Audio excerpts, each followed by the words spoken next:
What's up, everybody? This is your boy Uber Hikari, aka the Nerd Nigga, here to bring you another video with no frills, just the analysis. And today I'm here to bring you the Season 3, Episode 6 review of The Walking Dead entitled Hounded.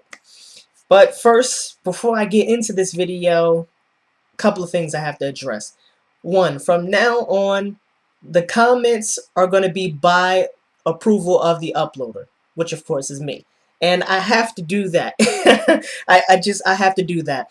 I don't know if any of you have noticed, but the amount of racist comments that I'm getting on my videos is, I've had it about up to here with them. And so from now on, I was actually thinking about also just disabling the comments, but I think comments by uploader approval would be a better way to go, because I still want people to have conversations and dialogue and still be able to post comments on my videos.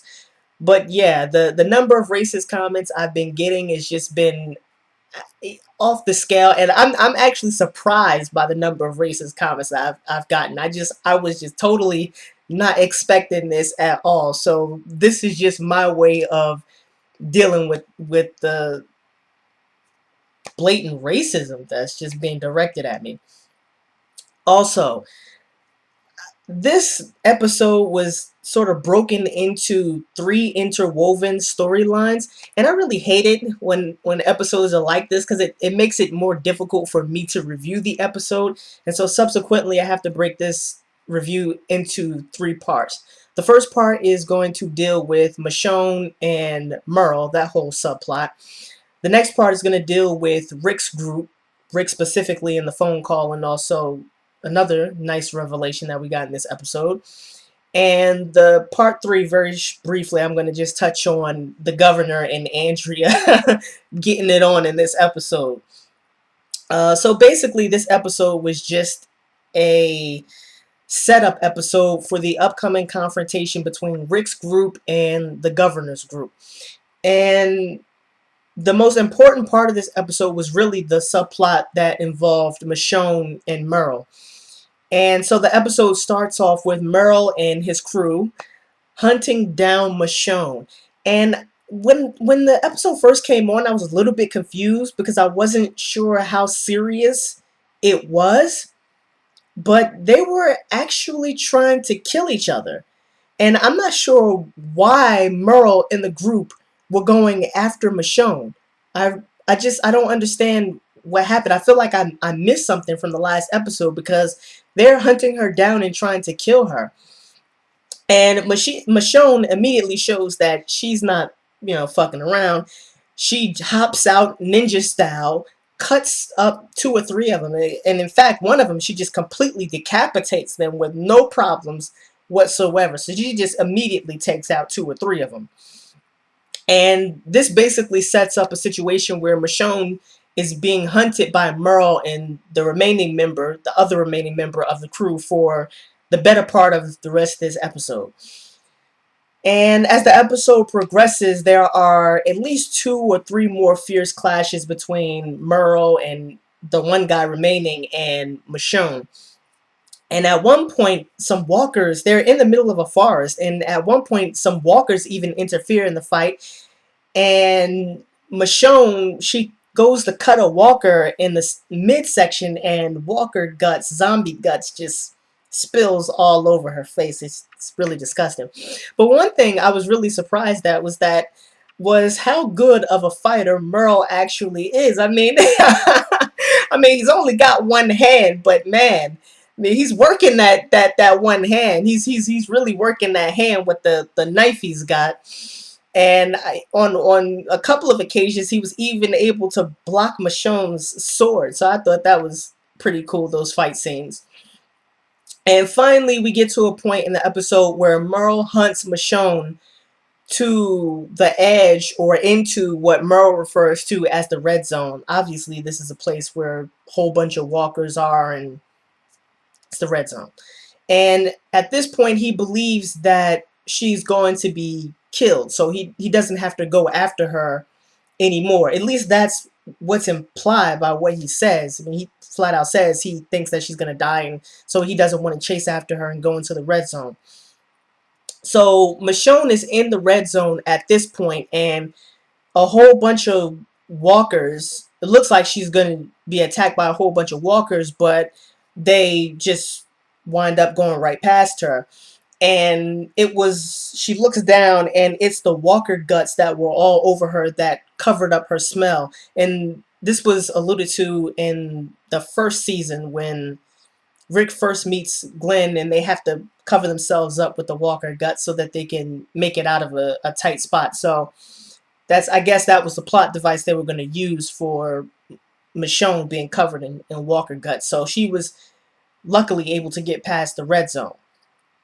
So when she makes it past the red zone, she actually comes to an urban area, and she, in a coincidence, runs into Maggie and Glenn, who are out on a run to get formula for the baby. But she hides from them behind, I think, a truck or something like that. Yeah, I think it was a truck. That she doesn't actually approach them, she just hides from them. And one thing that I noticed was that Rick's group actually isn't that far from the governor's group, from Woodbury. It seems like you could fairly easily walk from Woodbury to wherever Rick's group is, which is the prison. And right when Maggie and Glenn are finished getting all of the supplies that they're there for, getting all of the baby formula, uh Merle shows up just out of the blue, which really shocked me. And one thing that I really didn't like about this scene is that I feel like Glenn, especially, because Maggie doesn't know Merle and she doesn't know what type of jackass he is. But Glenn, because he knows Merle, it's just so stupid. I just don't understand what the hell he was thinking. I mean, what he did was just so retarded. As soon as Glenn and Merle came face to face, as soon as they saw each other, I was thinking to myself, Glenn, you should just shoot Merle. I mean, don't waste any time on this sack of shit. Just shoot him on sight. That should have been what was going through Glenn's brain, but that wasn't. So what happens is Glenn tries to convince Merle to stay put so that he can go back to the prison and get Daryl and bring him back so that the two brothers can be reunited with each other. And Glenn and Maggie both have their guns pointed at Merle to try and keep him at bay. But some way Merle is able to, he has a gun in his waist and behind his back, and he's able to, with his left hand, because his right hand's cut off, and Merle, I believe, was right-handed, but with his left hand he's able to take out his gun, fire off a shot, and he manages to take Maggie hostage. So part of this was a little bit implausible to begin with, that he's able to do this, but okay, whatever. So he takes Maggie hostage, and then, because of course, because Glenn, Maggie's his girlfriend, he wants to save her. So then Merle basically tells him, if you don't drive me back to Woodbury, I'm going to kill Maggie. So both of them get kidnapped. They get taken off to Woodbury. And my thing is, why would Glenn trust Merle at all? Knowing what kind of person he is, knowing that he had to be chained to the top of a roof to stop him from going crazy and going ham on T-Dog. Knowing what kind of person this guy is, that he's dangerous, that he's a threat, why wouldn't he just shoot him on sight? And I know that seems kind of vicious, but especially considering the fact that it was Glenn in the last episode who was talking about how, when he was talking to Hershel at the fence, how he wishes they would have just killed the prisoners as soon as they saw him. Now he gets into a situation where he's confronted with somebody who is equally dangerous, and he doesn't just take it upon himself to shoot the guy. Just shoot him dead. The world would be a better place without Merle. But instead, he gets caught in a situation where he gets kidnapped by a one-handed man. Come on, Glenn. You gotta step your survival game up, man. Step your survival game up.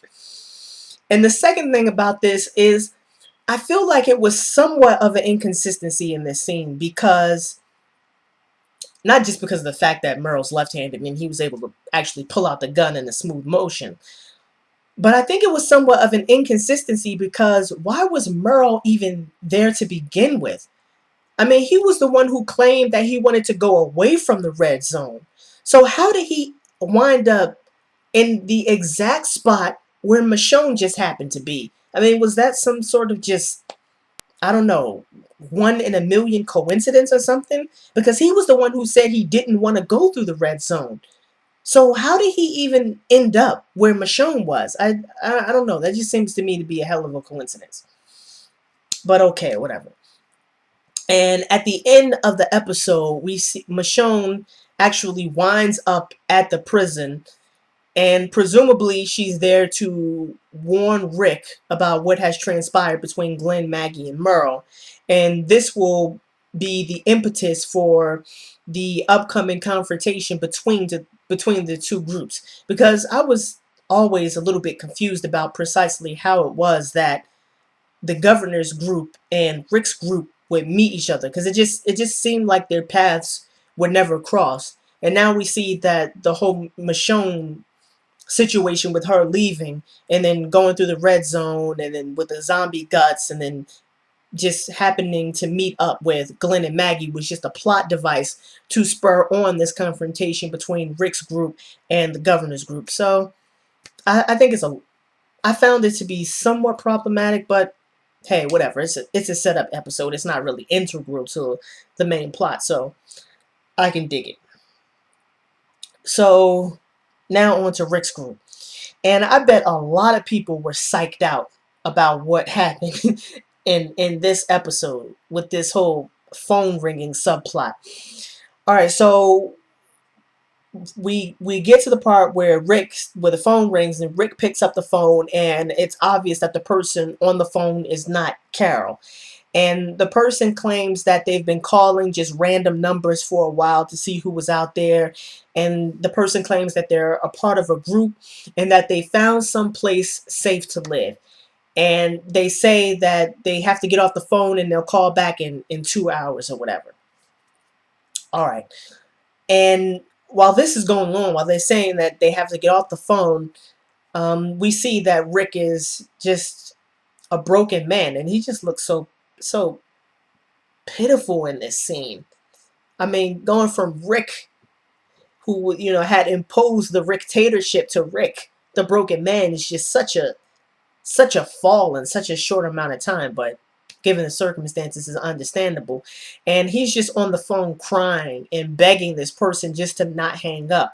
And they do it, but they do in fact hang up. And at this point, Rick comes out of the belly of the beast, as it were, the prison, or at least one part of the prison. And he finally comes out and he confronts everybody, and they start making plans about how they want to sweep the rest of the prison and investigate and see what else is there in the prison. And so Rick goes back into the little, it looks like a little room, like a little wood shop almost inside the prison, where the phone was, and the people do call back. But this time, instead of a woman, it's a man on the phone, and he starts asking Rick questions about, I'm not sure if I can trust you because I don't really know who you are. How many people have you killed? What happened to your wife? And it was a little bit of foreshadowing in this scene, because Rick at first is like, how do you know I have a wife?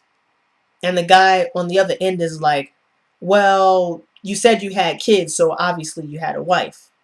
And so Rick just overlooks that.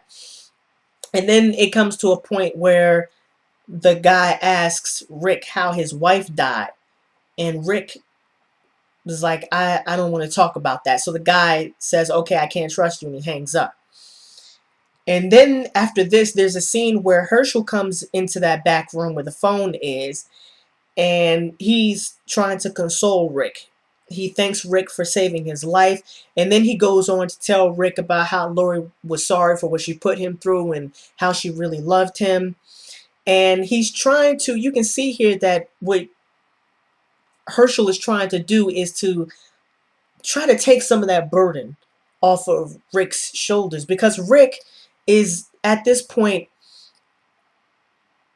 a little, I mean, not even a little, he's very unstable. He's borderline insane or crazy, and it's clearly evident that what he's going through at this point is survivor's guilt, because he talks about how he loved Laurie so much and he tried to do everything to save her, and but she still wound up dead, and he's just going through this guilt trip, this survivor's guilt trip, and he is just tripping out at this point.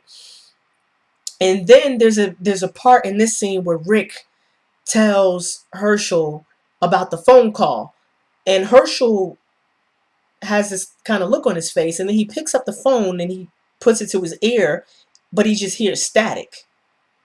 And you can see on his face that he's kind of suspicious, but he just puts the phone down and he doesn't say anything. And then there's a final scene where Rick gets a final call, and or what would prove to be the final call, and they ask about, there's a woman this time who asks about why he doesn't want to talk about Laurie, and she says that he has to talk about Laurie if he wants to be accepted into the group. And then Rick was like, wait a minute, how do you know my wife's name? And then we get into this thing where the people, apparently the people who are on the other end of that call, well, Laurie comes on the phone after that, and she says, of course they know who I am.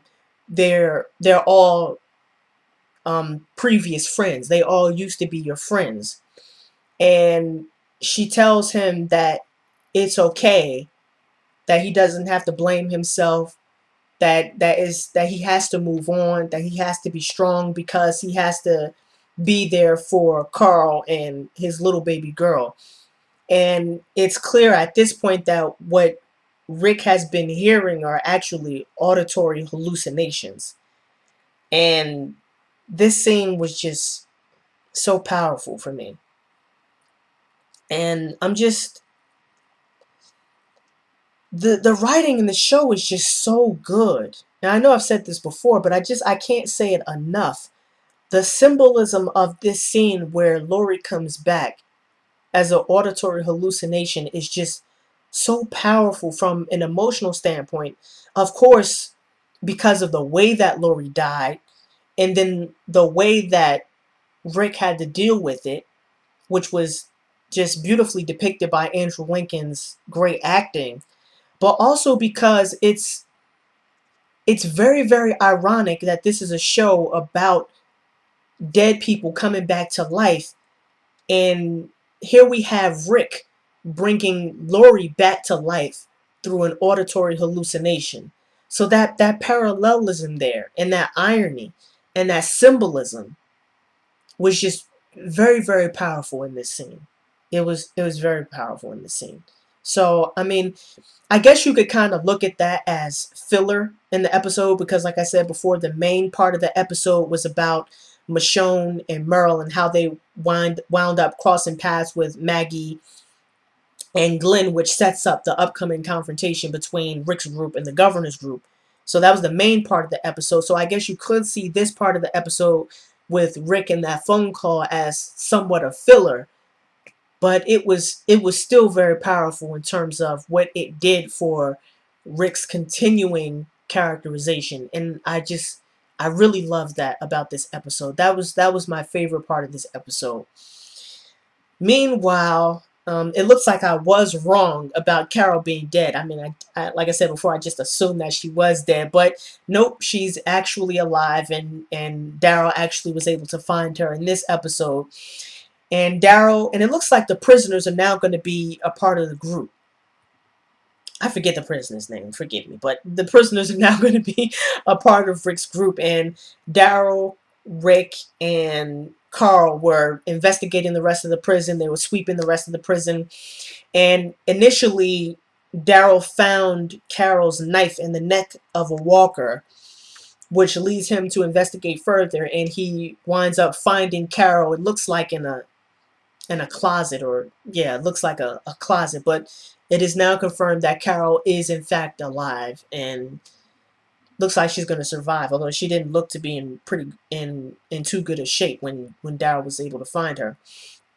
Also, I know that there was somebody in the comments who kept saying, I mean, I think maybe it was more than one, maybe two or three, who kept saying that it's possible that Laurie was still alive, and it's now confirmed that Laurie is definitely dead. There's no way that she's coming back, and the reason why she was featured as an actor on these episodes was, it looks like, because she came back as a figment of Rick's imagination. She came back as an auditory hallucination, because Carl said point blank in this episode to Daryl, "I shot my mom, so she's dead. Laurie's not coming back." That's the end of that. Finally, let me just briefly touch on Andrea and the governor, and Andrea's characterization, or rather the decline, what I perceive to be the decline of her characterization. I'm I'm really not liking Andrea's character at this point. And her character, with each passing week, her character is starting to make less and less sense. She just doesn't make sense to me. On one hand, she rebukes the governor for glorifying brutality, but in this episode, but on the other hand, she talks about how she likes the fight. She likes fighting walkers. And this episode featured her hopping over the gate to get outside of Woodbury, to run up to a walker, knock him over, and stab the walker in the head when that was not was when that wasn't even necessary. And I just don't understand how she devolved into this kind of character who all of a sudden is contradictory, who now likes fighting walkers. I just don't understand what the writers are doing with Andrea's character. She just it doesn't make sense to me at this point. I just I don't understand it. And her relationship with the governor really isn't making much sense to me either. I just don't get it. She always seemed like the type of character who was not given over to delusions, who was able to think clearly, who was, in some senses, even jaded and cynical about the situation in which she found herself, because she was going to kill herself, and then Daryl forced her to remain alive. And she always struck me as being one of the more prudent characters. And yet, in this episode, she's sleeping with the governor, even though the governor was endorsing the brutality of the pit fights, the Walker pit fights. And she's previously been warned about the governor by Michonne, a person who took care of her for months. I don't understand what's going on with all of these inconsistencies in Andrea's character. I don't understand it at all. Finally, one more thing about the governor and the governor's characterization in his character. I'm somewhat disappointed in the governor's character. He's not he's not bad, but he's not really what I expected. I expected him to be much more villainous, much more evil, because I haven't read the comic books, but from what other people were telling me about the comic books, apparently he's insane, crazy, psychopathic, a real just nut job, and that's what I expected. I expected to see him be just a little more villainous, a little more evil, a little more crazy. Yes, we've seen what he did to those military officers. We've seen that he has tanks heads and zombie heads and tanks. We've seen that he has a little girl who's a walker and he was combing her hair. We have all these hints that he's off kilter, but I want him to be a little more evil. It's time to ratchet up the violence. So hopefully, uh, he gets crazier. because that's what I want to see, because that's what I've been expecting based on what I've been hearing. So all in all, I think this was a very good episode. Um, Mostly because I just love that bit about the phone call and Rick and Laurie being an auditory hallucination. And I can't wait for this upcoming conflict, this upcoming confrontation between Rick's group and the governor's group. So this is your boy Uber Hikari, aka the Nerd Nigga. Just brought you another video with no frills, just the analysis. Peace and have a blessed day.